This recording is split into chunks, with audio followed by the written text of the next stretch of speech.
After they had traveled a short distance, the Sicilian woman began to lag behind, until finally she sat down on a tree trunk and refused to walk another step. So Bill went up to her and said, "What's the matter?" But the woman just looked sad and wouldn't speak. Boadicea poured her a hot cup of tea from her thermos flask. And after a few sips, she brightened and began to explain her problem. When I was last in Florence, I went into a cafe to have some supper. I was given the menu by a charming young waiter who told me that he thought I must be the most beautiful woman in all of Italy.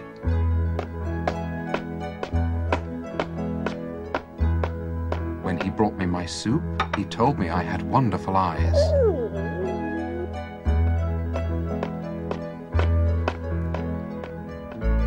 When he served me my pasta, he whispered, "You have gorgeous hair."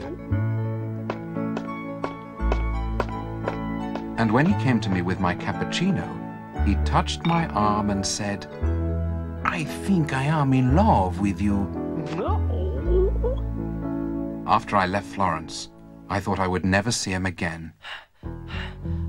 But this morning, I had a letter. Il mio cameriere. It was from my waiter. I was so happy I threw my arms up in the air. But a sudden gust of wind tore the piece of paper from my hand, leaving only the corner between my fingers. I tossed it aside and went after the missive with my broom. Evidently, she had caught up with it, as she solemnly handed it over to Bill. Now, the waiter had written a lot of nice things about how well they were suited, how terribly he had missed her, and how desperately he wanted to see her again.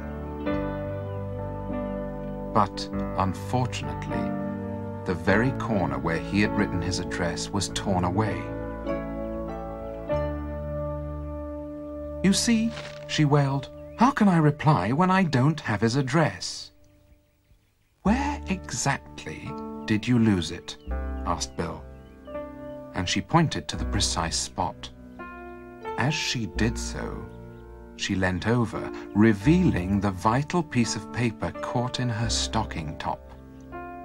Bill turned to Boadicea and said, "Boadicea, would you tell her?" And Boadicea turned to Chad and said, "Chad, would you tell her?" And Chad turned to them both and said, "No." So Bill rigged up a series of mirrors to enable the Sicilian cleaning lady to locate the missing address for herself.